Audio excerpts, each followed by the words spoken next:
السلام عليكم ورحمة الله وبركاته. إن الحمد لله نحمده ونستعينه ونستغفره ونعوذ بالله من شرور أنفسنا ومن سيئات أعمالنا. من يهده الله فلا مضل له ومن يضلل فلا هادي له. وأشهد أن لا إله إلا الله وحده لا شريك له. وأشهد أن محمدا عبده ورسوله.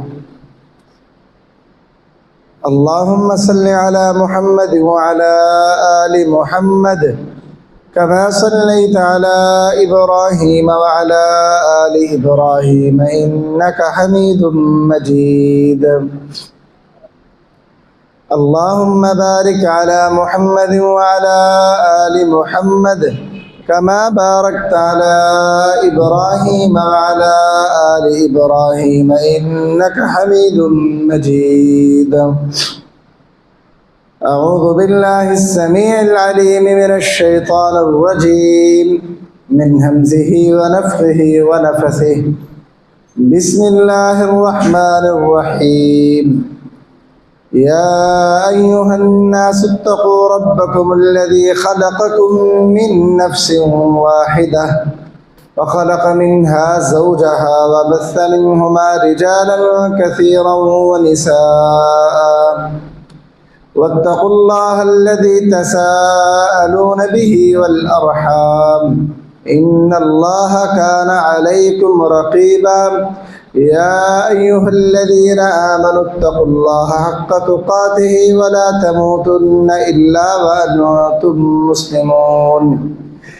يا أيها الذين آمنوا اتقوا الله وقولوا قولا سديدا يصلح لكم أعمالكم ويغفر لكم ذنوبكم ومن يطع الله ورسوله فقد فاز فوزا عظيما.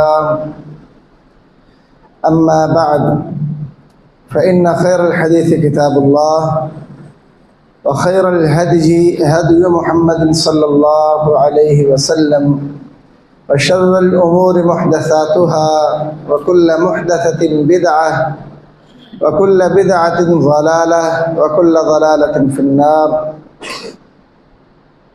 قال الله تعالى في القرآن المجيد: قل إن كنتم تحبون الله فاتبعوني يحببكم اللہ. کہہ دیجئے اگر تم اللہ سے محبت کرنا چاہتے ہو تو میری پیروی کیجئے، اللہ تم سے محبت فرمائے گا. محترم بھائیو، یہ ذی الحجہ کا مہینہ جو جا رہا ہے یہ حج کا مہینہ ہے،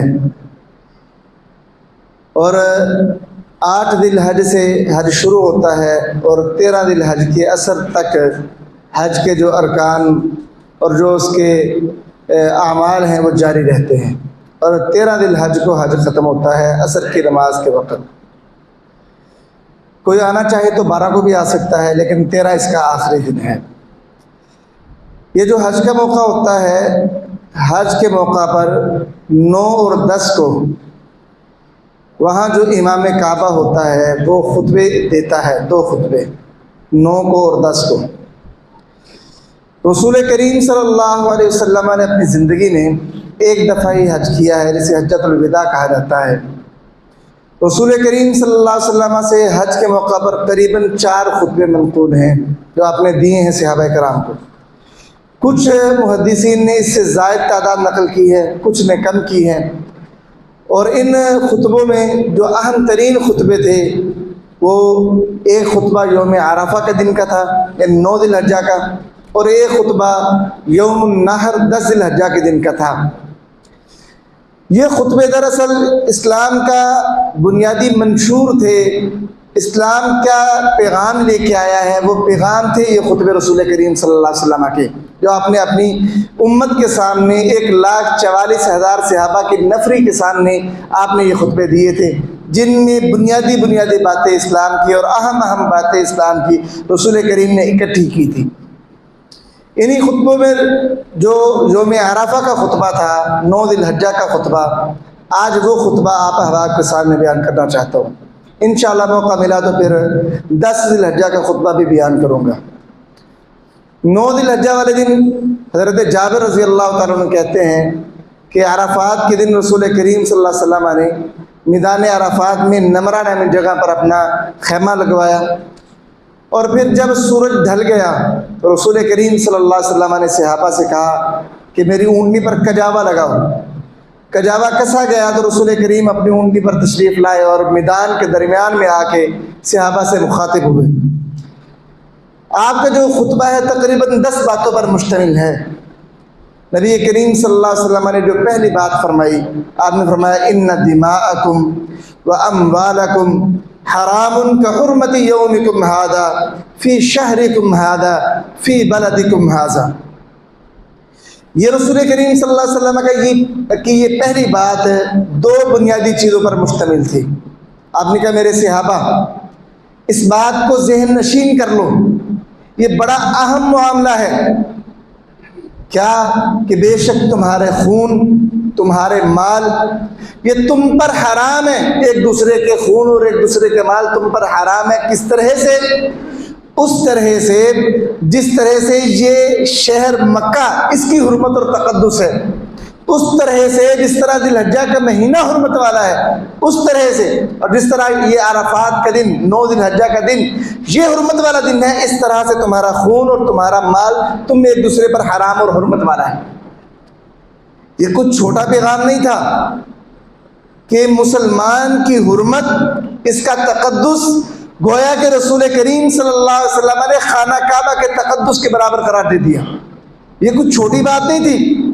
اور سمجھانا کیا چاہ رہے تھے اللہ کے رسول اپنی امت کو کہ اے میری امت کے لوگوں، اے میرے صحابہ، اس بات کو یاد رکھنا، آپس میں کبھی مت جھگڑنا، ایک دوسرے کا خون مت بہانے لگ جانا۔ اگر بہاؤ گے تو یہ کچھ چھوٹا معاملہ نہیں ہوگا، یہ اللہ کے ہاں ایسے ہی ہے جیسے تم نے بیت اللہ کے تقدس کو پامال کیا ہے، یہ بہت بڑا معاملہ اللہ کے ہاں ہوگا۔ اس لیے تو رسول کریم صلی اللہ علیہ وسلم کی احادیث کو دیکھیں تو یہ واضح فرامین ملتے ہیں کہ نبی کریم صلی اللہ علیہ وسلم نے فرمایا مسلمان کے خون کے بارے میں، لا يحل دم امرئ مسلم یشہد ان لا الہ الا اللہ وانی رسول اللہ، کہ وہ بندہ جو یہ گواہی دیتا ہو کہ اللہ کے علاوہ معبود برحق اور کوئی نہیں ہے اور میں اللہ کا رسول ہوں، اس کا خون بہانا حلال نہیں ہے، الا باحدی ثلاث، سوائے 3 وجوہات کے، 3 وجہ موجود ہوں یا ان میں سے کوئی ایک وجہ موجود ہو تو بندے کو قتل کیا جا سکتا ہے، ورنہ کسی صورت کے اندر کسی دوسرے بندے کو قتل نہیں کیا جا سکتا۔ وہ 3 صورتیں کیا ہیں؟ فرمایا الثیب الزانی، شادی شدہ بندہ ہے پھر بھی زنا کرتا ہے، اس کو قتل کر دو۔ دوسرا بندہ والنفس بالنفس، کسی نے کسی کو قتل کیا تو بدلے میں قتل کر دیا جائے۔ اور تیسرا بندہ، تیسری جو صورت ہے فرمایا التارک لدینی المفارق لجماعہ، اس دین کو چھوڑ دینے والا، اسلام سے منہ پھیرنے والا مرتد بندہ، اس کو بھی قتل کر ڈالو۔ لیکن یہ قتل بھی عام بندہ نہیں کرے گا، یہ ریاست کرے گی، حکمران وقت کرے گا، قاضی کے فیصلے سے ہوگا۔ کوئی مسلمان اٹھ کے ان کو خود اپنے فیصلے کے تحت قتل بھی نہیں کر سکتا۔ یہ عدالت کا کام ہے اور اسلامی ریاست کا کام ہے اور حکمران وقت کا کام ہے۔ اگر وہ اس سے آنکھیں پھیر لیتے ہیں اللہ کے ہاں جواب دے ہوں گے، آپ پر کوئی اس کا بوجھ نہیں ہے، اللہ کے ہاں وہ جواب دے ہوں گے۔ رسول کریم صلی اللہ علیہ وسلم کا یہ فرمان واضح دوسرے مسلمان کے قتل سے منع کرتا ہے، اور رسول کریم نے 1,44,000 صحابہ کی موجودگی میں پہلی بات یہ کی ایک دوسرے کا خون نہیں بہانا۔ اور یہ جو مسلمان کا خون ہے، کوئی بندہ کسی کو قتل کر دے، جس طرح آج کل ہمارے ہاں ہو رہا ہے، چھوٹی چھوٹی باتوں پہ بچے لڑے تو قتل و غارت تک بات جا پہنچی، گھر میں بیٹھے بیٹھے بات شروع ہوئی تو قتل ہو گیا بندہ، زمین کا کوئی جھگڑا تھا اس پہ قتل ہو گیا بندہ، باپ تک قتل کیے جا رہے ہیں۔ یہ جو ماحول بن گیا ہے نا، تو اس ماحول کے اندر ہر مسلمان کے ذہن میں یہ آیت کریمہ ہونی چاہیے کہ اگر کسی مسلمان کو میں نے قتل کر دیا، 5 قسم کے عذاب ہیں جو اللہ اس پہ نازل کر فرمائے گا۔ وَمَن يَقْتُلْ مُؤْمِنًا مُتَعَمِّدًا، جس نے کسی مومن بندے کو جان بوجھ کے قتل کر دیا، فَجَزَاؤُهُ جہنم، اس کی جزا جہنم ہے، خالدن فیہا، اس میں ہمیشہ رہے گا، وغضب اللہ علیہ، اللہ کا غضب اس پر اترے گا، ولعنہ، اللہ کی لعنت ہوگی اس پر، واعد لہ عذابا عظیما، اور اللہ نے اس کے لیے بڑا عذاب تیار کر رکھا ہے۔ یہ 5 وعیدیں اس آیت کریمہ میں ہیں۔ جو کسی مسلمان کو قتل کر دیتا ہے جان بوجھ کے، جہنمی ہوگا، ہمیشہ رہے گا، اللہ کا غضب اس پہ نازل ہوگا، اللہ کی لعنت ہوگی اس پہ، اور اللہ نے اس کے لیے ایک بہت بڑا عذاب تیار کر رکھا ہے۔ اس لیے کسی مسلمان کو قتل کرنا کوئی چھوٹا معاملہ نہیں ہے، اتنا سنگین معاملہ ہے۔ ذرا تصور کرو کہ یہاں پہ ایک مومن بندہ ہے جسے آپ نے قتل کر دیا ہے، یہ بڑا معاملہ ہے، یا یہ بڑا معاملہ ہے کہ پوری دنیا ہی ختم ہو رہی؟ ظاہر سی بات ہے کہ پوری دنیا کا ختم ہو جانا یہ بڑا معاملہ ہے، اور ایک مومن بندے کا قتل ہو جانا یہ چھوٹا معاملہ ہے، ایک جان ہی تو گئی ہے نا، یہ اتنا بڑا معاملہ نہیں ہے۔ لیکن اللہ کے نزدیک ایک مومن بندے کا ناحق قتل یہ دنیا کے ختم ہو جانے سے بڑی بات ہے۔ نبی کریم صلی اللہ علیہ وسلم نے فرمایا لَزَوَالُ الدُّنْيَا أَهْوَنُ عَلَى اللَّهِ مِنْ قَتْلِ مُؤْمِنٍ بِغَيْرِ حَقٍّ، کہ دنیا کا ختم ہو جانا ایک مومن بندے کے ناحق قتل سے زیادہ ہلکا ہے اللہ پہ۔ یہ مومن بندے کا قتل جو ہے نا اللہ کے نزدیک بڑی بات ہے دنیا کے ختم ہو جانے سے، یہ اتنا سنگین معاملہ ہے۔ رسول کریم صلی اللہ علیہ وسلم نے فرمایا کہ اگر ایک بندے کے قتل کرنے میں زمین والے سارے مشترک ہو جائیں، آسمان والوں نے بھی اس کا ساتھ دیا ہو زمین والوں کا ایک مسلمان کے قتل میں، لو ان اہل السماء والارض اشترکوا فی دم مؤمن لاکبہم اللہ فی النار، اللہ سارے زمین والوں کو بھی سارے آسمان والوں کو بھی ایک مسلمان مومن کے ناحق قتل کرنے کی پاداش میں سبھی کو جہنم میں پھینک دے گا اللہ۔ یہ اس قدر سنگین معاملہ ہے ایک مسلمان بندے کا قتل کرنا، ایک مومن بندے کا قتل کرنا۔ اور یہاں پہ جب کوئی قتل ہو جاتا ہے، مذہب اسلام کو اسلام پر طعنہ زنی کی جاتی ہے اور الزام اسلام کو دیا جاتا ہے، یہ جی مذہبی ذہن ہے، مذہب اس طرح کی غیرت سکھاتا ہے، یہ غیرت کی جو اہمیت ہے یہ مذہب نے دی ہے، مذہب ابھارتا ہے قتل پہ۔ یہ پچھلے دنوں ایک لڑکی قتل ہوئی اسلام آباد کے اندر، تو اس کے قتل کے کچھ دیر بعد ہی جو لبرل طبقہ ہے ہمارا وہ اسلام کو کوسنے لگا، یہ اسلام کی بھی تعلیمات ہیں، اسلام نے یہ تعلیمات دی ہے۔ اب جو قاتل ہے اس نے شاید ہی کبھی مسجد کا منہ دیکھا ہو، نہ وہ نمازی، نہ وہ کسی مدرسے کا پڑھا ہوا، نہ کہیں سے اس نے کوئی ڈگری لی ہوئی، اور پیچھے وجہ کیا تھی؟ وہ شیطانی رستہ کہ جس پہ چلنے سے اسلام نے منع کیا تھا، دونوں ہی اس پہ چل رہے تھے، نتیجہ قتل کی صورت میں نکلا، اور الزام اسلام پہ ہے، اسی اسلام پہ کہ جو ایک مسلمان کے قتل کو اس قدر بڑا جرم قرار دیتا ہے۔ فرمایا کہ زمین والے بھی اگر اس میں شریک ہیں، آسمان والے بھی اس میں شریک ہیں، اللہ سب کو جہنم میں پھینک دے گا۔ اس اسلام پہ طعنہ زنی کی جاتی ہے۔ اسلام ہرگز قتل و غارت کا دین نہیں ہے، اسلام امن کا دین ہے، اسلام جان کے تحفظ کا دین ہے۔ اسلام بتاتا ہے کہ مسلمان کی زندگی کس قدر اہمیت والی ہے، اور میں من احیاها فکأنما احیا الناس جميعا، جس نے کسی ایک انسان کی زندگی بچائی گویا اس نے سارے انسانوں کی زندگی بچائی۔ فرمایا اسی طرح جس نے کسی مسلمان کو یا کسی نفس اور جان کو قتل کیا گویا اس نے انسانیت کو قتل کیا۔ اسلام تو یہ دین ہے اور یہ اس کی تعلیمات ہے۔ تو الغرض رسول کریم صلی اللہ علیہ وسلم کا یوم عرفہ 9 ذی الحجہ والے دن جو آپ نے پہلی بات کہی وہ حقیقت وہ یہ کہی کہ تمہارے خون ایک دوسرے پہ حرام ہے، تم ایک دوسرے کو قتل نہیں کر سکتے، منع ہے تمہارے لیے اور سخت طریقے سے منع ہے۔ دوسری چیز جو نبی کریم صلی اللہ علیہ وسلم نے فرمائی وہ یہ تھی کہ تمہارا مال بھی حرام ہے، اور مال کے بارے میں وہی لفظ کہے جو خون کے بارے میں کہے کہ مال کی حرمت اس طرح سے ہے جس طرح مکہ شہر کی حرمت ہے۔ اب مکے کی حرمت کو پامال کرنے کی سوچتا ہے، اور میں مسلمان کے مال کی حرمت بھی مکے کی حرمت کی طرح ہے۔ جس طرح یوم عرفہ 9 ذی الحجہ کا دن حرمت والا ہے، حرمت والا کیوں ہے کہ اللہ سارے سال میں اتنے لوگوں کو جہنم سے آزادی عطا نہیں فرماتے جتنی آزادی لوگوں کو یہ یوم عرفہ والے دن عطا فرماتے ہیں، اتنا عظیم دن ہے۔ اور میں جس طرح یہ حرمت والا دن ہے نا، مسلمان کا مال بھی اس طرح حرمت والا ہے، جس طرح یہ مہینہ ذو الحجہ کا حرمت والا ہے، حج کا مہینہ، اسی طرح مسلمان کا مال بھی حرمت والا ہے۔ اب دیکھو آپ سے کوئی کہے کہ جا کے کعبہ پہ قبضہ کر لو، اب توبہ توبہ توبہ، تو توبہ کر بھائی، تو نے مجھے کیسی بات کی؟ کعبے پہ بھی قبضہ کر لوں، جہنمی بن جاؤں میں، اتنا بڑا گناہ کروں، کعبے کے تقدس کو بمال کروں؟ اور وہیں پہ آج کے مسلمان اپنے دوسرے مسلمان بھائی کے مال پہ قبضہ کر رہا ہے، اسے خوشی کے ساتھ کھا پی رہا ہے اور کوئی پرواہ نہیں ہے اسے، جبکہ اللہ کے ہاں مکہ کا تقدس اور ایک مسلمان کے مال کا تقدس برابر ہے۔ مکہ کی حرمت، مسلمان کے مال کی حرمت برابر ہے اللہ کے ہاں۔ جب معاملہ اس طرح سے ہے کہ ایک مسلمان کے مال کی حرمت بھی ویسے ہے جیسے مکہ شہر کی حرمت ہے، تو پھر مکہ کی حرمت پامال کرتے ہوئے ہمارے دل ڈر اور کانپ جاتے ہیں، تو کیوں مسلمان بھائی کے مال کو آپ اس سے چھینتے ہوئے، اس پہ قبضہ کرتے ہوئے آپ کے دل نہیں ڈرتے اور نہیں کانپتے؟ حالانکہ اللہ کے ہاں تو یہ دونوں جرم برابر ہیں۔ نبی کریم صلی اللہ علیہ وسلم نے عرفات کے میدان میں ہی اس سے بھی زیادہ ایک اہم جملہ کہا۔ نبی کریم صلی اللہ علیہ وسلم نے فرمایا ما اطیبکی و اطیب ریحکی، اے مکہ، اے کعبہ، کعبے کو مخاطب کیا طواف کرتے ہوئے، یہ خطاب نہیں تھا، ویسے رسول کریم نے اپنے طور پہ کعبے کو مخاطب کیا یوم عرفہ والے دن۔ آپ نے کہا اے کعبہ تو کس قدر پاکیزہ ہے، تیری خوشبو کس قدر پاکیزہ ہے، ما اعظمکی، اے کعبہ تو کس قدر عظیم ہے، واعظم حرمتک، تیری حرمت کس قدر زیادہ ہے اور کتنی عظمت والی تیری حرمت ہے۔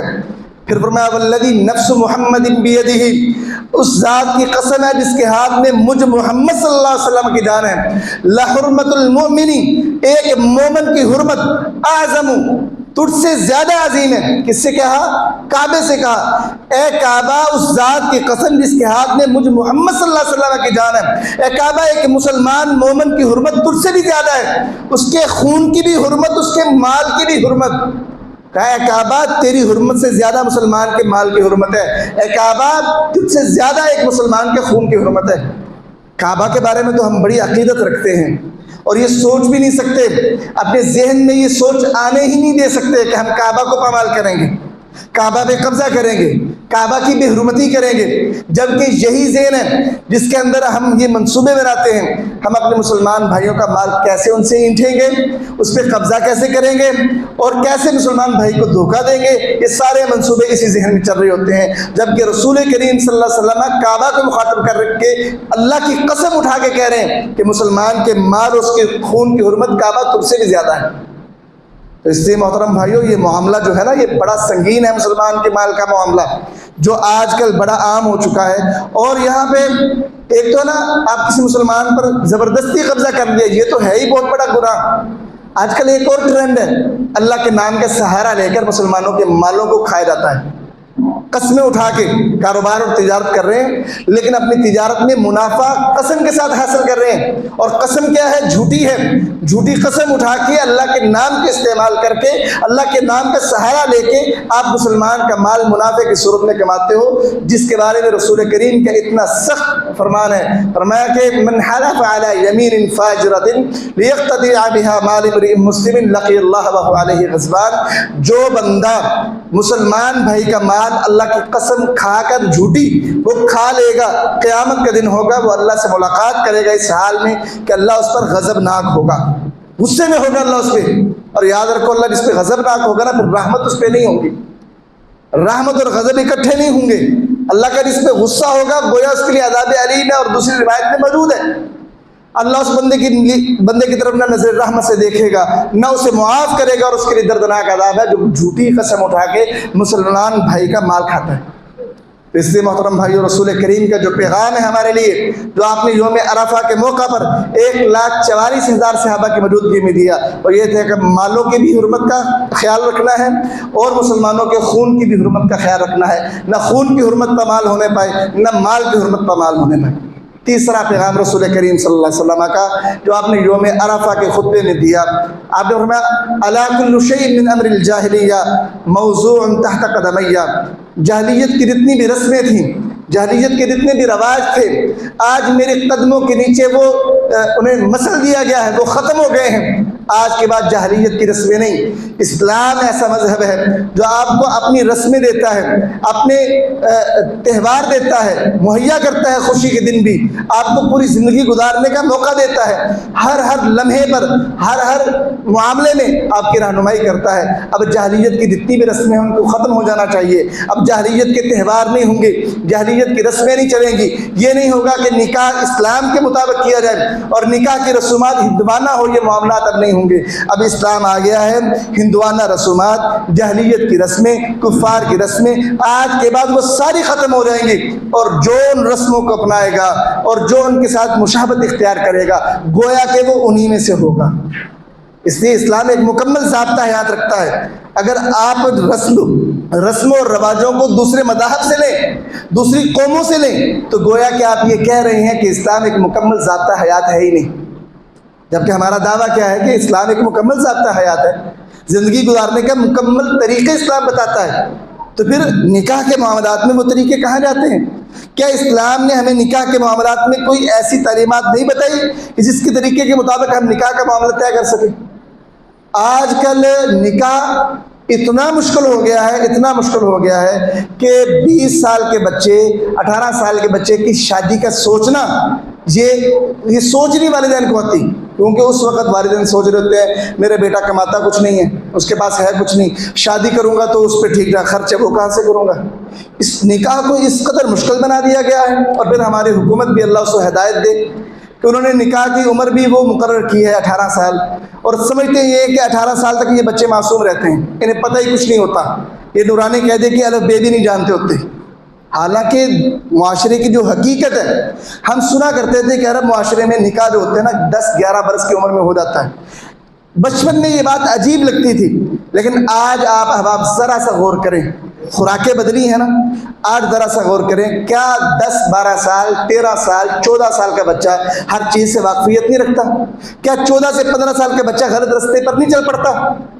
تو اسلام نے تو ایک بہترین راستہ آپ کو دیا ہے کہ بھائی اس کی زندگی کو برباد ہونے سے بچانا ہے تو درست راستے پہ لگا دو، نکاح کا معاملہ کر دو۔ تو اگر تو ہم نکاح کو اسلام کے طریقے کے مطابق کریں تو خرچہ ہے ہی کوئی نہیں اس پہ۔ صحابہ کرام نکاح کرتے تھے، رسول کریم کو پتہ نہیں ہوتا تھا۔ حضرت عبد الرحمن بن عوف جو عشرہ مبشرہ صحابی ہیں، رسول کریم کے قریب ترین صحابی ہیں، رسول کریم نے نام لے کے کہا عبد الرحمن تو جنتی ہے، ایسا عظیم الشان صحابی، مدینے میں آئے شادی کر لی، رسول کریم کے پاس ہے تو زعفران کا کچھ رنگ تھا، تو کہا عبد الرحمن یہ رنگ کیسا ہے؟ کہا اللہ کے رسول میں نے شادی کر لی۔ اللہ کے رسول کو پتہ نہیں ہے؟ کیا اللہ کے رسول سے زیادہ کوئی VVIP شخصیت ہوگی؟ ان کو نہیں پتا۔ کہا اچھا شادی کر لے، اولم ولو بشات، ولیمہ کر لے، چاہے ایک بکری کا ہی کر لے لیکن ولیمہ کر لے۔ یہ تھا رسول کریم کے دور کا نکاح۔ اور رسول کریم نے جو اپنے نکاح کیے ہیں، آپ نے کہیں ایک دفعہ آپ رستے سے واپسی پہ نکاح کیا، صحابہ کرام سے کہا کہ جو بھی آپ نے گھروں میں پکایا لے آؤ، لے آئے، دسترخوان لگا، یہ ولیمہ تھا رسول کریم صلی اللہ علیہ وسلم۔ یہ نکاح تھے، اسلام نے یہ نکاح بتائے ہیں بھائی، خرچہ ہی کوئی نہیں، گھر میں جو پکا ہے وہ لا کے رکھ دو، ٹھیک ہے آپ کا ولیمہ ہو گیا۔ لیکن آج کل شادی اور ہندوؤں کی رسموں کو ہم نے جب اپنایا ہے تو اتنے مشکل میں پڑ گئے ہیں۔ نکاح ایک عذاب لگتا ہے بھائی، ایک عذاب اور مصیبت بن چکا ہے ہمارے لیے۔ اور نکاح اس وقت کہہ رہا تھا جب عمر گزر جاتی۔ تو اللہ کے رسول نے کیا فرمایا؟ الا کل شیء من امر الجاہلیہ تحت قدمی موزون، جاہلیت کی جتنی بھی رسمیں ہیں میرے قدموں تلے کچل دی گئی ہیں، وہ ختم ہو گئی ہیں۔ اب اسلام کا اپنا طریقہ چلے گا، اسلام کا اپنا نظام چلے گا۔ اور رسول کریم کا ساتھ یہ فرمان بھی اگر ملا لیا جائے، من تشبہ بقوم فہو منہم، جس نے اسلام کے طریقے کو چھوڑا، غیروں کے طریقے کو اپنایا، ان کے ساتھ مشابہت کی، تو گویا وہ انہی میں سے ہے۔ تو معاملہ بڑا خطرناک ہو جاتا ہے۔ اس لیے چونکہ اگر ہم مسلمان ہیں، رسول کریم کا کلمہ پڑھا ہے، تو طریقہ بھی تو اللہ کے رسول والا ہونا چاہیے نا۔ تو اللہ کے رسول نے جاہلیت کی رسموں کو ختم کیا ہے۔ 4 رسمیں رسول کریم نے بیان بھی فرمائی ایک موقع پر۔ آج فرمایا 4 چیزیں ہیں جاہلیت والی، میری امت ان کو نہیں چھوڑے گی، ان پہ اصرار کرے گی۔ ان میں سے کیا ہے؟ الفخر فی الاحساب، خاندان پہ فخر کرنا۔ میں جی جٹ برادری سے ہوں، میں جٹ ہوں جی، میں بٹ ہوں، یہ جو فخر ہے میری امت کے اندر رہے گا، حالانکہ یہ جاہلیت کا طریقہ ہے۔ اللہ کے رسول فرما رہے ہیں میں نے اسے ختم کر دیا، لیکن میری امت اس کو نہیں چھوڑے گی، یہ جو خاندان پہ فخر کرنا ہے۔